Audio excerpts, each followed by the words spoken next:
Chapter 55. When Dave arrived at the store for work, he found a note on the door that made him smile. The last time Miss Moss set foot outside the boundaries of the store during hours of operation was known only to the owls, who knew everything, as Dave's mom said. Just as he turned the soup pot back on to simmer, as instructed, Emma Jackson Beaton came in and sat at the counter and asked for soup, and as soon as it was simmering, Dave served her a bowl. "What is this exactly? This is terrific." "I think it's Miss Moss's everything soup. This happens every Wednesday. I'll be back for this. There are things in here I never saw before. I think there's okra, and I'm pretty sure I saw a persimmon.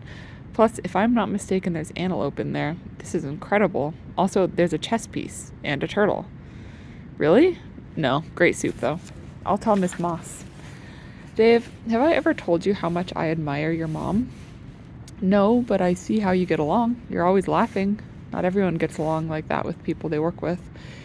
"Your mom is a very wise being." "I know." "Do you? Many teenagers don't see their parents for who they really are. I sure didn't. I was a jerk to my parents." "Really?" "Really, really. I left home at 17 mostly because I knew I was being a jerk but couldn't figure out how to stop." "Are you a jerk to your parents?" "Pardon? Are you?" "No. Yes. Well, I don't think so.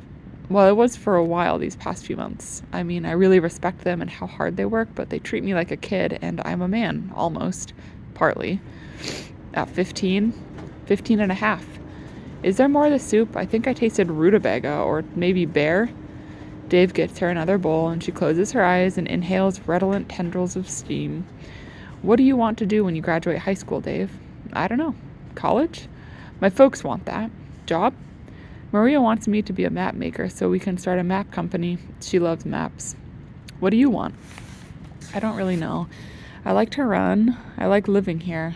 Maybe coach and teach, I guess. Although I wouldn't be much of a teacher. I was a jerk to my teachers this spring, I think. I feel bad about it now. I was rude to Mr. Shapiro." "Why?" "Not sure. I just felt weird. Weird like everybody wanted me to be something I didn't know I wanted to be. You know what I mean?" "Yep.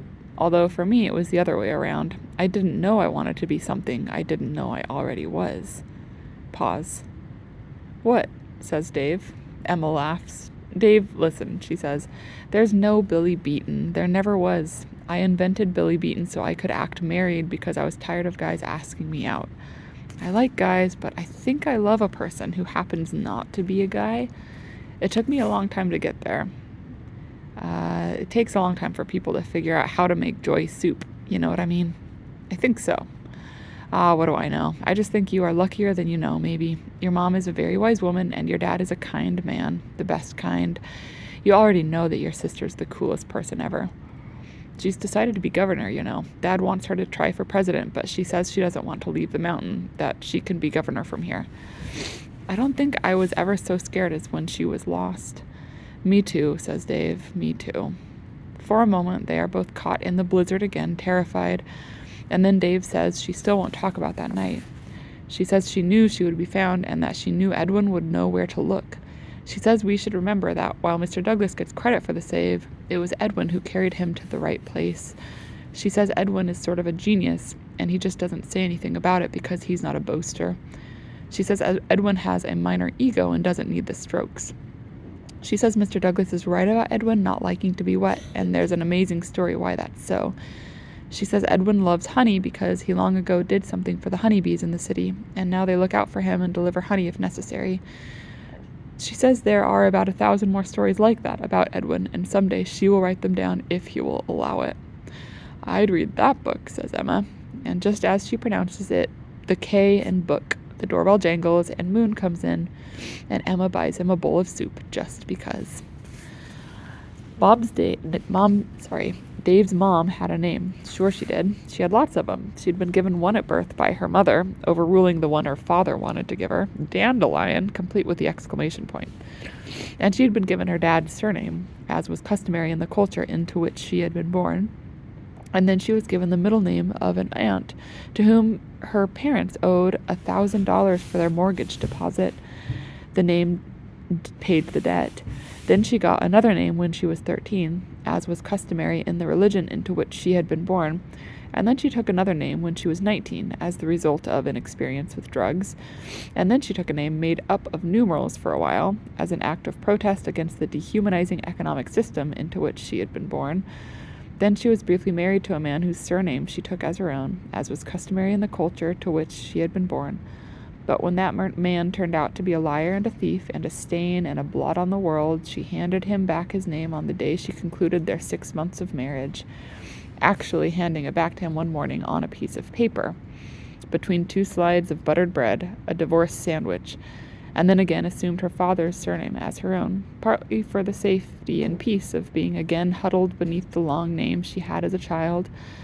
But when she met Dave's dad and married him, she did not then accept his surname as her own, as was customary in the society into which she had been born, but adopted her mother's first name as her new surname, reasoning that she had long worn her father's name and had only once worn another man's name, and now she would wear her mother's name as a form of reverence and respect, a decision to which Dave's dad, as he said to Dave with a smile, could only assent, debate not being part of the program.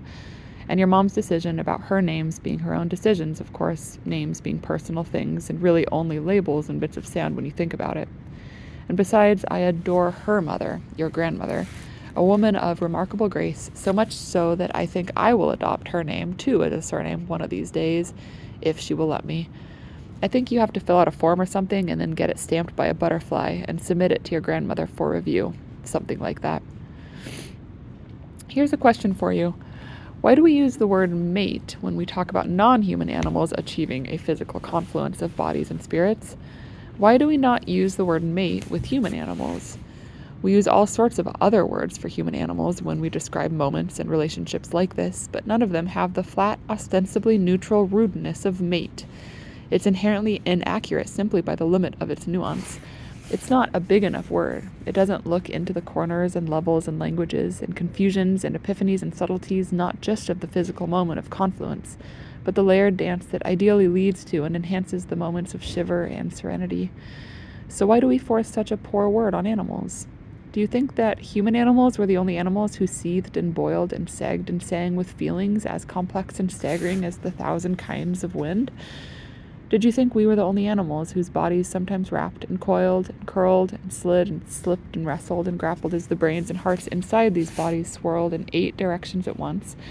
And then after it all, they both subsided, came to rest, achieved equilibrium, tired and thrilled, and everything afterwards was different?